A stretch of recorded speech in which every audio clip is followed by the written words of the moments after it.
Hi folks, Ryan Honeyman here from Lift Economy. Many folks have come to us over the last 10 years and asked, how do I get more involved in creating an economy that works for the benefit of all life?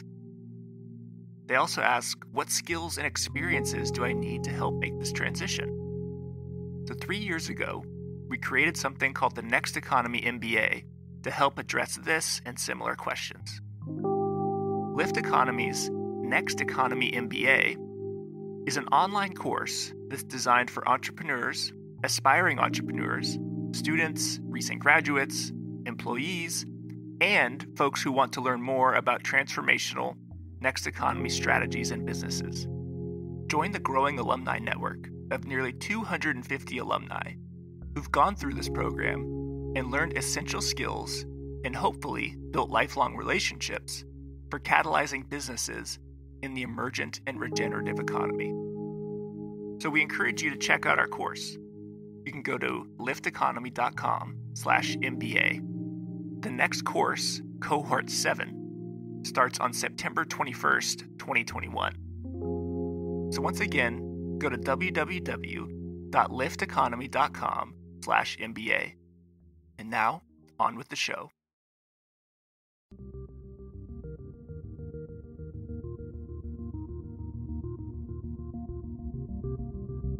Welcome to Next Economy Now.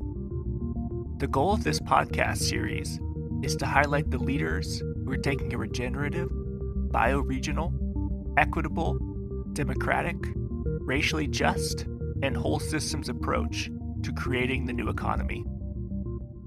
Welcome, Sharon. Thank you so much. Yeah, we're happy to have you. Tell us a bit about your background.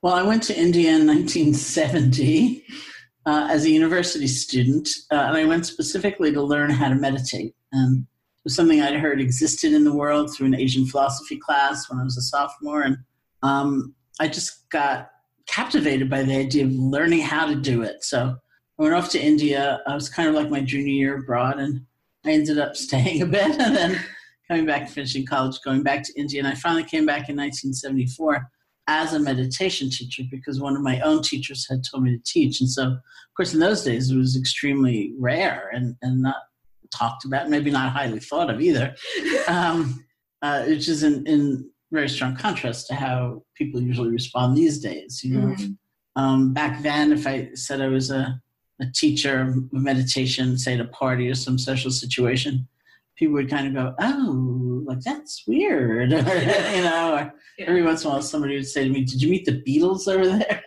I'd say, no, sadly they went when I was in high school. It's a different tradition anyway. But these days, very commonly people will respond with, I'm so stressed out I could use some of that. And so it's kind of an interesting trajectory over these many years. So I, in 1976, some of my friends and I helped establish the Insight Meditation Society in Barre, Massachusetts, which is still in existence and still flourishing and offering retreats and so on. So that was really the kind of anchor of our efforts. And really each of us teaches all around the world. Wow. Right timing. Yeah. Very grateful for it. And that was interesting what you said, that now it's more highly thought of. But I think in the business world, because a lot of our listeners are trying to be change makers with business, I think it's still like, how do you bring that in? Do you ever find that with some of the places you've gone? Like, because I know because I've had such a great experience with mindfulness, I want to bring it to everywhere. But yeah. Well, I mean, it really depends. Usually there is a champion, and the vehicle is usually the presentation of some of the research, like research is showing that, there's neuroplasticity. We know that now. We didn't know that when I was younger, like such a thing was unimaginable, but now we know your brain can change in good ways till the moment you die, and so meditation is being examined as one of the things that seems to be changing our brains. And there are changes that are showing up in genetic expression, the way genes are actually manifesting for us in our lives. And certainly in various clinical conditions like social anxiety or recurrent depression.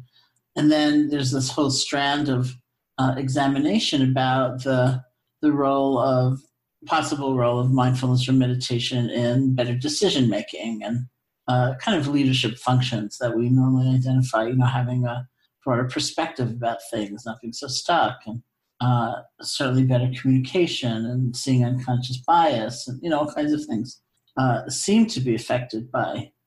I mean, the research is just in the beginning, it's barely started, but thus far, it seems to be. And so that's usually what happens is somebody, either through their own personal practice or a friend of theirs, or they've read a book or something like that, and they take a deeper look and they see that research and they think, well, I'd like to at least make the experiment of bringing this into my company because people are very stressed out and there's not enough balance and it's a crazy world anyway. And, yeah.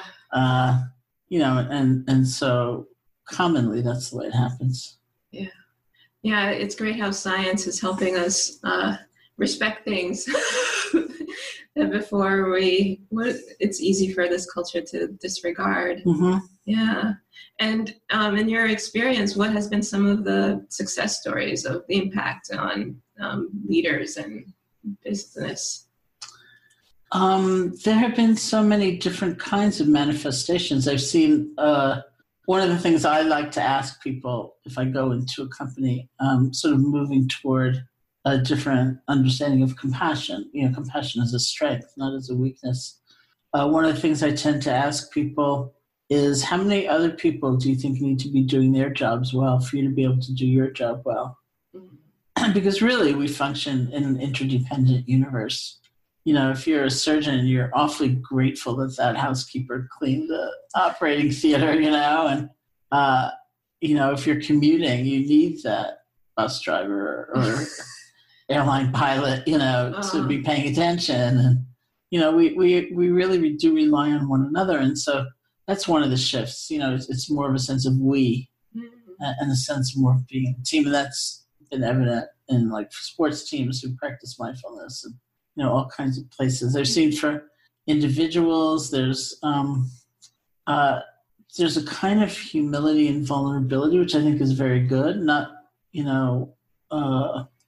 necessarily using the workplace as a chance to like solve your own problems, as a leader at all. But there's an ability to admit when you've made a mistake and to talk about lessons learned. And certainly mindfulness is a real trigger to resilience, to be able to bounce back from a mistake and or make an adjustment, course correction as you're doing something and all this other information comes in and you can't be stuck right where you were. You have to be able to move at a different angle, or something like that. So resilience, concentration, honesty, which is vulnerability, and compassion.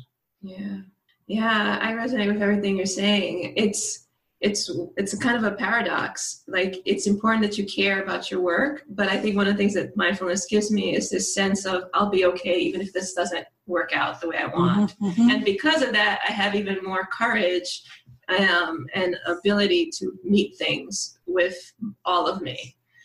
When I'm too affected, I'm too scared, then it's just hard to show up with my full resources. Yeah. And it's compassion. I've had great experiences using loving kindness. Could you describe the practice? Loving kindness? Yeah. Okay, well, to start with mindfulness practices usually are dedicated to helping us see things more clearly. So if, say, we have a habit when a certain emotion arises of trying to block it right away and try to pretend it's not there. Mindfulness helps us kind of get in between the arising of the emotion and that like immediate reaction, and helps us loosen the grip of that immediate reaction so we can actually see the emotion more fully and understand ourselves all the more because of that. Or maybe we have the habit whenever anything is uncomfortable or painful physically or emotionally, like projecting it into an endless future. Like, what's it going to feel like next week? What's it going to feel like next month? So here too, mindfulness helps us see, okay, this is what's happening right now. The rest is made up. We might practice letting go of all that made up stuff and be with what actually is. So that's sort of how those techniques are defined. Loving kindness is almost like it is a separate methodology. It's very supportive. Most people I know actually do both as practices, but it's designed differently. It's about what I call a stretch. It's like understanding that our accustomed way of paying attention might be really limited somehow, and we're going to stretch to pay attention differently. So as an example, if you're the kind of person at the end of the day, you look back at yourself almost to like evaluate, how did I do today? Let's say you're the kind of person who pretty well only remembers the mistakes you made, and you didn't do really right. None of us. Let's just say, let's make this up, wildly hypothetical. So it's the end of the day, and pretty much all you can recall are the mistakes you made, things you didn't do quite right, and what you could have said better. So the practice of the stretch is almost like asking yourself, anything else happened today? Like anything good? And we do that by wishing ourselves well, which I'll talk about in a minute. But, some people feel a little reluctant about this kind of practice. It's more active, it's more intentional. But it's not like you're trying to cover over the mistakes and say, I'm perfect and everything was right. You're trying to amplify how you usually pay attention by making it broader and also true. You're not moving from a place of truth to a place of phoniness. You're moving from a place of truth to another place of truth that usually doesn't get much airtime. Right? So you actually have a better perspective on your day and who you are, right, if you can include both. So, so what do we pay attention to, and who do we pay attention to? Who do we ignore? Who do we discount? Who do we objectify? Who do we look at? Who do we look through? These are all in that terrain of we make a stretch. We realize, I interact with those salespeople 50 times a week, and they might as well be pieces of furniture. And you realize that's a big detriment in the quality of our lives and in our work, right? And so we stretch, we experiment, looking at them, wishing them well silently, and, instead of looking through them. So the particular modality is a little different than mindfulness, and it kind of works in this different way. Yeah, I've had great experiences, and I love the way you talked about it. It's about including another truth, because when it's been great where I send it to myself or I send it to someone who I care about, but when I send it to someone who I'm having difficulty with, that's where it's the biggest stretch. But that's where I'm like, and in the beginning, I have all of these, no, if I do that, I'm going to lose all my boundaries. They're just going to walk all over me. I can't even think. In the privacy of my home, I'm having difficulty even like wanting to stretch to sending them any kind of well wishes. But then when I do, I actually find that I'm more at peace. Yeah. Because it actually takes a lot of, it's like undercover, but there's a lot of energy that I'm spending in resisting. Yeah. And then I just have a wider thing. And then I'm more able to handle that difficult person. Yeah, exactly. Yeah. It's one thing if you're directly responsible for supervising somebody, then we have to learn how to communicate in a way that's useful for the person. And everybody would know pretty quickly it's not that useful to say you're an idiot, right? Because for one thing, it's not giving them the information they would need should they want to change. You have to be specific. When you turn in the memo 6 weeks late and 3 people couldn't go on vacation, there were consequences, and we learn, if we have the intention of really trying to be a mentor and help somebody, at least temporarily, until we maybe decide it's not going to work, we have to learn those skills, and so it's kind of like that, how skillful is it? How do you feel when you emerge from a long, long period of self-judgment that way, and kind of unfair self-judgment because you're not perfect, because nobody's perfect, right? We're exhausted, we're fatigued, we're demoralized, we feel horrible. That's not a resilient state. That's not the state from which we can say, what can I change to do better? Let me add it. It's very different than that. And so it's just not skillful, some of the habits we have. Right. That we think are good for us, but when we really look, that exhausts me, or that brings me down, or, if we're thinking about somebody you have difficulty with, I have a friend who, admittedly, is kind of an obsessive type, but, he would obsess about this person's faults. I mean, endlessly. And first of all, you can't do something that's someone else's faults, right? You can't kind of correct them. It's too bad, but it's true. And it was so much time. And finally he said, I've let this person live rent-free in my brain for too long. You know, it just like took over. It took over all their life energy and their time. And you think, why do I do that? I don't want to do that. And so then it's learning a new habit. You're right. Yeah. Yeah. And recently someone asked me about this. They said, well, what about those situations where someone really doesn't think of you as human? And, you know, I can definitely think, especially nowadays, we see so many examples in the media. I mean, it's actually not new, but what I find is that if I have a more positive attitude, even if I can't change them, I just have more peace inside, which is it's just revolutionary to think that. It's just not what you would expect. Yeah. And it's also, I mean, it's redefining strength. You know, is vengefulness really that strong? It's like my friend, you know, that endless giving over of your life to someone else's bad actions, you know, like that's what you're thinking about all the time, you know. And then I think a very critical understanding, if you're going to explore loving kindness or compassion as qualities of the heart or as meditations, is very, very important to understand that deepening in those qualities doesn't mandate a certain kind of action. You know, it's like, it's not equal. You know, like if I were to be loving, I could only say yes. Right. I could only give them money. That's the misperception. I could only keep them on the job. I could only, you know. Yeah. Because really, it's almost like we talk about it sometimes as two aspects of an action. The first is the intention or the motivation. It's the heart space from which we're acting.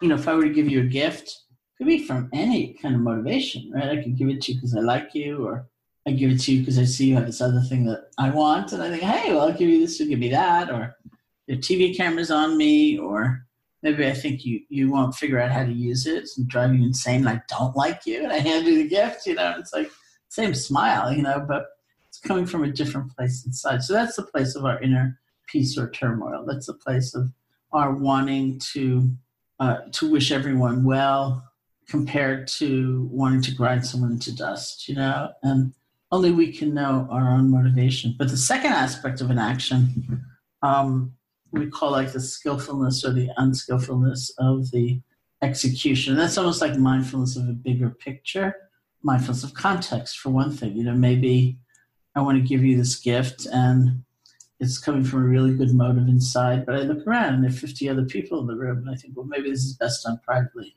Or the example about speech and supervising somebody I used before. Maybe it's best done this way.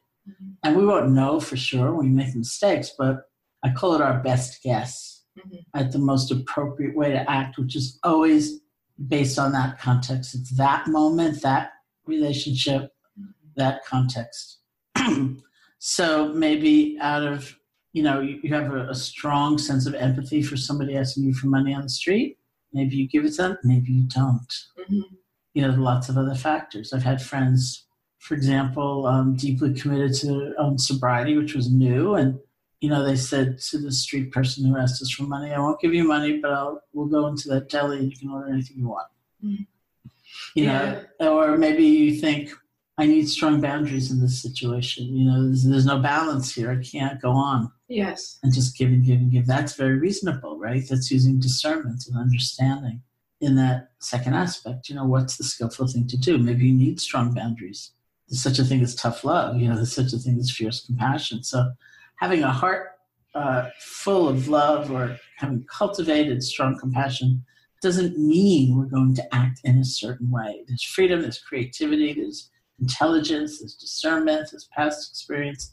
A lot gets fed into that decision. Do we say yes or do we say no? Yeah, and it's about the quality that you have of yourself when you're making that decision. Yeah.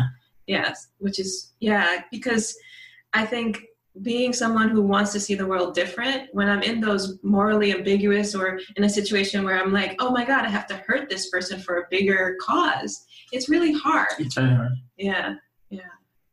But I actually think that having compassion and love and actually faith in it's in a way, what I've noticed is that even if I'm having difficulty with a person, because I'm practicing loving kindness towards them, I'm saying something difficult, but I'm in some way I have faith in them.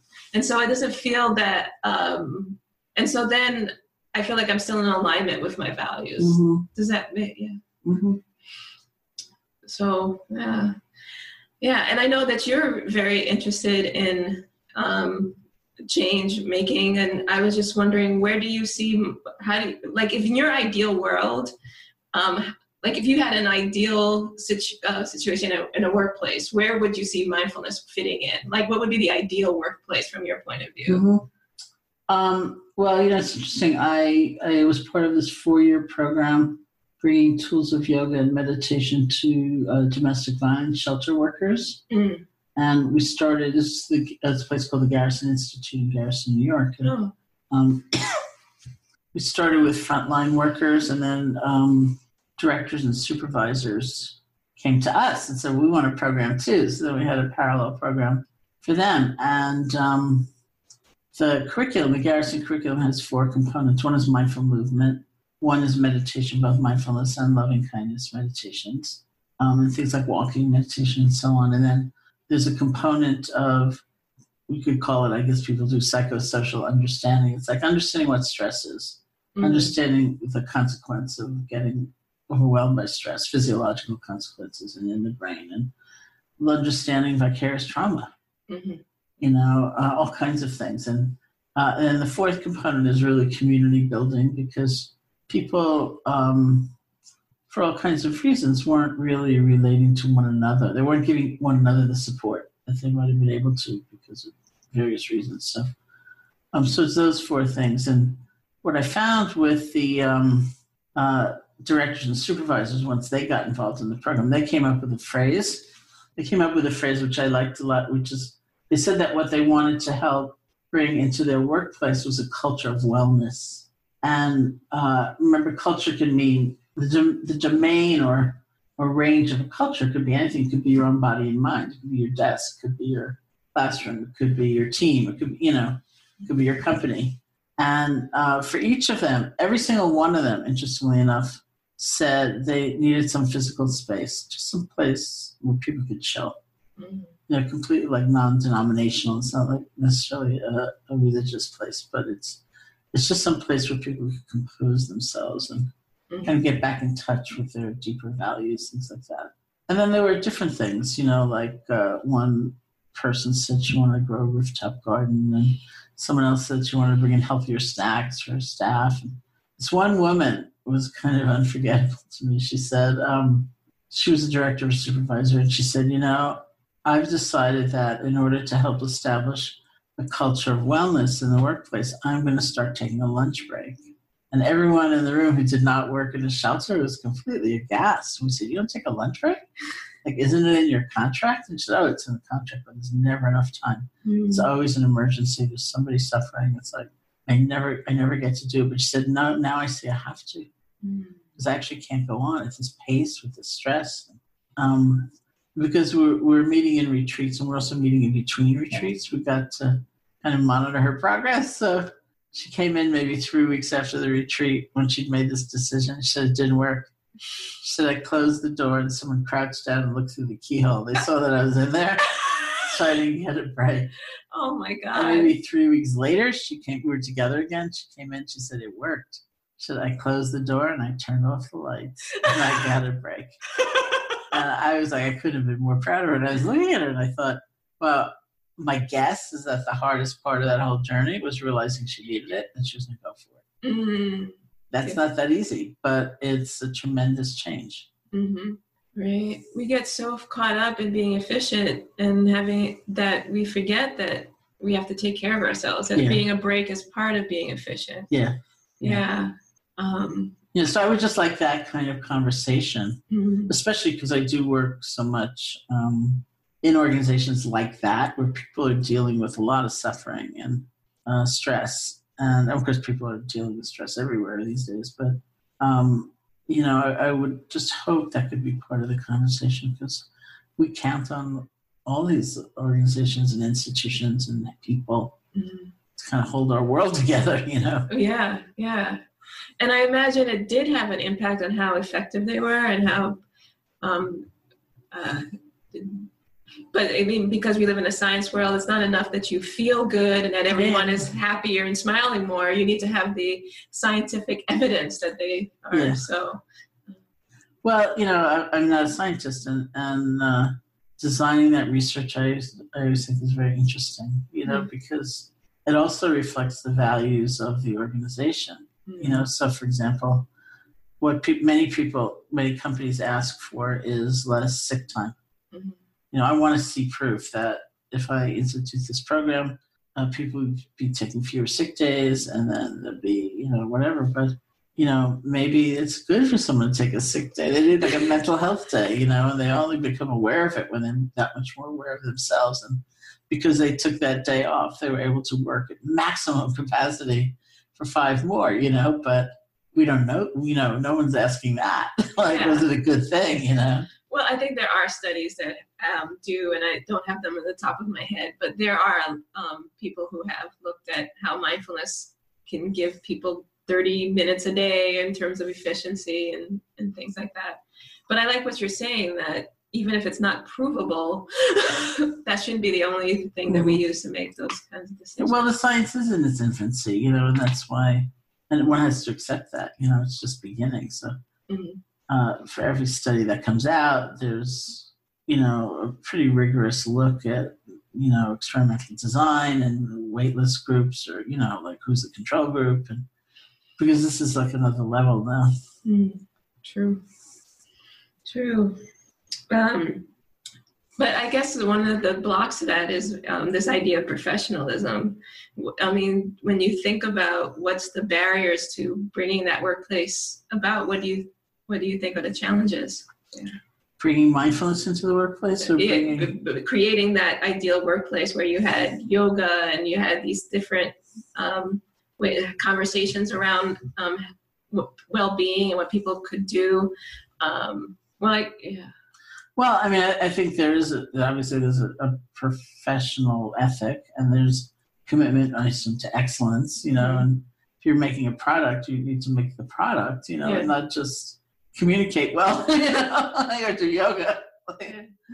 I was interviewing Eileen Fisher, who's this clothing designer manufacturer, has a lot of programs of mindfulness and yoga and body awareness and speech, you know, in her company, and it was very funny because she would talk about some far out thing they were doing, like starting every meeting with a few moments of silence, or, you know, and then she'd say, and the clothes have to get made, and then we'd talk about something else that was far out, and she'd say, and the clothes have to get made, you know. It's like, that is also true. It's like, that's part of the bottom line, is that you're functioning well, and you're doing the things you want to be doing, you're committed to doing, and that you need to do, you know. And so it's not just getting together and having a nice time.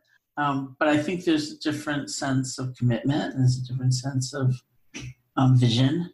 If you really feel, you know, I have a friend who has some manufacturing company of building materials, and he said, and I tell them, you know, I really don't believe you're just creating tile, you know, or something, whatever they're doing, you know, you're helping people have a home, you know, and shelter and everything that a home means in your house, you know, like, and that's true. And that's how people should, I think, be able to find meaning in their work. Well, you have a lot of people who listen to this podcast who are in alignment with some of your goals. I'm curious what you think would be the 10, 25-year goal. Like, if you, what would be the steps that you would want to see change makers make towards bringing about, you know, change you want to see in the world? I would think for those people who are working in NGOs or organizations that deal very directly with suffering and suffering populations or traumatized populations, I'd really like to see an understanding of vicarious trauma and a real honoring of the people who are working, you know. in those scenes, and understand that helping them have these tools is not just a question of staff enrichment. It's a public health emergency, the level of burnout that's going on. And for people who are working, in business and commerce, and, I would love to see a sense of wholeness, like people's personal ethics may be much stronger than what they're facing in the workplace. So they have a kind of cognitive dissonance. And, to have kind of the highest moral expression, which I think is the most effective and efficient way to be anyway. And to have people have a sense of meaning in what they're doing, whatever they're doing, I think would be great. And I don't think it's impossible. Could you define vicarious trauma for? Yeah, vicarious trauma is the experience someone, a caregiver, would have. They weren't in that earthquake, but every day they're talking to people who survived the earthquake, right, lost everything. Or, I was teaching recently with a therapist friend of mine who talked about a client of his who, in the tsunami in Thailand, where she was with her family on vacation, she lost her husband, her parents, and her 2 children. So the therapist is like an old friend of mine. So you think about that. What's that like, trying to help somebody in an impossible situation of pain? And then people who work in that domain a lot. So, or, it doesn't have to be as extreme and awful as that. But when you're working with somebody and they're struggling, or it doesn't have to be work, it could be your parents, or your child, and they're struggling in some way where you start to feel helpless, and that what you're doing is meaningless, or you're just exhausted. You're kind of taking on the symptoms of the trauma yourself, even though it wasn't your trauma. And there's a lot of that coming around. I mean, I have to question just our insane media consumption. And how much are we absorbing, and how wrecked do we feel? And, it's not that it's bad or abnormal to feel wrecked in that way or undone, but the question is, how are you going to try to respond to make things better for anybody if you have no energy? Yeah. And looking at the news, I know a lot of people who don't look at the news because of how it impacts you, but then you're in this position of not being aware, and then that affects your ability to change things. Some of these tools can help with that if they're used. Yeah. And I wonder if some of it is about that some of these tools aren't fast. They're effective, but they're not like taking a pill. It's true. Yeah. It's true. And, even like neuroscience says these days, because this is like the big quest, like, they call it the dose response. It's like how in pharmaceuticals, like, what's the best way to take aspirin? Is it 2 an hour, or is it 1 a day? Like, what's the best dosage, like recommendation? So everyone wants the dose response for meditation, because then they have a package, they say, well, you only need to do this 10 minutes a day. Here's your guide or something. And they say, as they study this, that something like 7 to 9 minutes of meditation per day will change your brain in all the ways that one presumably wants one's brain to change, if you believe in that, or you use that as a measure. And I always say to them, I don't know that it's that wise to go for like the bare minimum, like maybe you could beef it up a little bit, but let's say it's 20 minutes a day, and that's not a huge time commitment, and it's very hard to do. It's very hard to pull off, like every day, to actually put something into practice. And I just think it's a good idea, or I'll wait for the weekend, or be really good for my cousin, or, like to do it takes a lot. Yeah. And that's where business can, because if all your coworkers are doing it and you're getting paid for it, then you're more likely to do it. Yeah. I mean, I have students who say, they drive to work and they sit in the parking lot for 20 minutes before they go in. Or instead of go to a restaurant for lunch, they'll eat a sandwich and meditate in some way, maybe even eyes open, not looking weird, like depending on the place. Yeah. I actually feel like, because I know how much it helps, sometimes when I'm having a hard time, it's easier for me to meditate. when things are just going normal and it's just kind of busy. Yeah.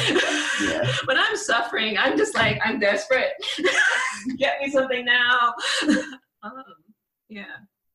But then that's when it's good to meditate too, because you're deepening that groove. And yeah. Well, the ordinary days, it's like strength training, If you don't do it then, you can still pull it out when things are falling apart, but it's harder. Yeah. So what's exciting for you right now? Well, it's pretty exciting. Being back at the Insight Meditation Society is exciting. Teaching a course there right now, as you know. And as we, I have a book that's coming in paperback in a few days called Real Love that came out a year ago. And I just signed another book contract, so I'm getting back into it. Yeah, and I'm excited about that book because actually that's one of the things that led me into meditation is that I would work with a lot of grassroots activist organizations around media. And I got really into despair because I saw people not walking their talk. And then finding these tools, it's just so exciting. I'm just curious what, could you tell about that book coming out? Yeah. It's a little hard to describe, which is not a good sign, but so they gave it some working title. It's about a mile long. So I don't know actually what it's going to be called, but it's basically about the tools of training that are mindfulness and loving kindness or compassion and the ways they can affect trying to make change in the world. Mm-hmm. So it's not so much just about the inner peace or the brain changes one goes through in that regard, but more about how it changes how we see one another, changes our level of energy to try to make this a better world, changes our level of joy, because it's awfully easy not to feel much, when you're trying to get something done. I mean, even as an entrepreneur, perhaps if you're doing a startup, it's not easy, And people take it for granted it's going to be long nights, working. And how to connect to something bigger so that you do have some joy. Yeah. Whatever you're doing. I think joy is a resource that doesn't get enough attention. It's so important. Happiness, resource. I'm curious, people, what have you noticed about the people who do have a mindfulness practice that's every day for an hour or something and who are also busy and doing, a lot of great things? Is there something you've noticed? Are they all very different? But, what do you think helps you get to that point where you're able to be that disciplined? Yeah. How do they structure their life so that they can actually do it in an easy way? Yeah, or in what are their qualities that you think makes it that they value it or they do it? Well, I don't know so much about qualities because we all have strengths and weaknesses, So I think more about structure, do you live in a place where you can go physically to once a week to a sitting group, so you sit with other people and not always alone? Mm-hmm. Or how comfortable are you learning from an app? Mm-hmm. Can you tune in that way so that you don't feel so alone? So you have a way to have your questions answered. That's usually very important. Mm-hmm. So you have some sense of community, And so like here at the Insight Meditation Society, for example, when you're talking about gratitude practice, just what people say is a very important thing, just to write down 3 things, say that you're grateful for from the day. And so it's a little bit like loving kindness. You're not trying to deny the difficulty, but you're giving some airtime to something you may not check out much. So these 2 people found each other on the course, and one is in Milwaukee and one is in New York City, and they're gratitude buddies, and they text each other every night or something with their list, Mm.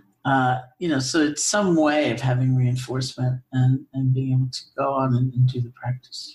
Community, it's so important. Yeah. And I was so What I was thinking, you would know, who else are you watching when you look at who's inspiring to you right now? People, you mean? People or books or modalities? Well, I'm always inspired by people who care for people. They really inspire me. The particular program at the Garrison Institute has morphed, so now it's really a program for international humanitarian aid workers, say people working in refugee camps or for NGOs or things like that. So I'm supposed to go to Jordan next spring, to do a training for like those people. The Garrison Institute's been going, so those people really inspire me. There's obviously such a huge arena of social entrepreneurs, people who are using the principles of business but trying to make it a better world. And I was at the Skull World Forum, Global Forum, a couple of years ago in Oxford, where a lot of people just like that, social entrepreneurs, get together, and there's an award and all this stuff. But I met these incredible people. Like he coincidentally happened to be a Zen monk, but that was really a coincidence. This guy who trained these rats to. Apparently, rats are so light, and certain kind of rats so light that they don't set off like a landmine. Oh, but they can smell them. Oh, so he trained all these rats to find these landmines. That's so great. And they don't get killed, because they don't trip them. Uh-huh. And it's like a whole company. It's a whole thing that does that. Wow. Yeah. What an incredible thing, Or there was another woman there who, the three of us coincidentally ended up on a panel together, but there's another woman there who said that she realized that most people who say get tortured in the world are not political prisoners. They're just people who don't have legal representation. So she has an organization with all these paralegals, and she's in like 40 countries or something like that, representing them. And I think, wow, it's not just having a vision, it's going ahead and making it real. Yeah. And there's so many people like that. There's so much goodness, actually. Yes. Yeah. No, I feel warm inside just thinking about that. I also feel like we live in a capitalist country, and that's really the currency of the world. And it's fine to want to make money, but that doesn't necessarily mean happiness either, It's a broader view. Yes. Yeah, definitely. Yeah. Wow. Well, could you tell us about the book that's just coming out, or is it coming out? That came out already? Real Love? Yeah, today or in the next couple of days? Oh, yeah. So Real Love was my most recent book. It came out a year ago in hardcover. It's coming out any moment in paperback. Oh. And that, interestingly enough, well, it's about love. Like, what in the world is love? And what are different ways we can see it? And I talk about love as connection. So as not necessarily liking someone at all, but having a sense that our lives have something to do with one another. That we're actually connected. And that vision of interdependence actually holds true no matter who we're looking at, So the first section of the book is about love for oneself, connecting to ourselves in a deeper way than just our current situation or personality or something like that. The second section is about love for another, whether it's a parent or a child or colleague or partner, whatever the relationship is. And then the third section is about love for all beings. So that it's really needing to distinguish that sense of connection from liking somebody or approving of them or wanting to see them succeed. But again, it's realizing our lives have something to do with one another, and that we could have compassion for someone and really not agree and really fight their agenda or whatever it is, but not necessarily from a place of hatred. Yeah, so it's not about being passive, it's about being still active and still talking as being real and being authentic, but doing it from a sense of care. That's right. Yeah. I noticed you're a New Yorker too. Yeah. And when you were saying, I was like, it was interesting because part of me, I've lived in California, but part of me was like, yeah, I love everyone. And then the other part was like, really. Forget it. I mean, there are some places where that sarcasm, it's almost like this badge of, like, I've been through a lot of hard times in my life, and, it's almost like this badge to be kind of harsh, I'm no fool. Yeah, cynical and things. Like, how have you worked through that? Or do you... Well, I guess it's in me, I went to Ireland. The first time I went to Ireland to teach, somebody came up to me afterwards and said, "It's so much fun having someone here who's so New York." And I thought, what does that mean? I don't know what that means. But I guess it's obvious, to others. And I kind of like it. I like that edge. Mm-hmm. And I like the cynicism, except when cynicism turns to despair, because if we're sucked in a cynical state, it also means we're not willing to try anything to see what might make a difference. And, once we lose that willingness, then we're kind of sunk. Mm-hmm. Then we're counting on, I don't know what, to pull us out of something. Yeah. Cynicism can be fun until... Yeah, that is too much. And then, it's sad, actually. Yeah. So where can we learn more about your work? My website is SharonSalzberg.com, Salzberg. And it should all be up there, my schedule, my books and stuff. Yeah. Is there anything that you suggest for this audience? People who are change makers with creating the next economy now? Your books or some other books or other resources? Well, my books, Real Happiness is the book that's really kind of the guidebook to starting or renewing a meditation practice. So that's really useful. And then I wrote another book called Real Happiness at Work, which is about taking those very things right into the workplace. So hopefully that would be of help to people. Next Economy Now is a production of Lift Economy. To listen to all of our episodes, go to lifteconomy.com/podcast. That's LIFT economy.com/podcast. You can also sign up for our monthly newsletter at lifteconomy.com/newsletter. Please also rate and review our podcast on iTunes, Spotify, Stitcher, or wherever you get your podcasts. Thanks for listening.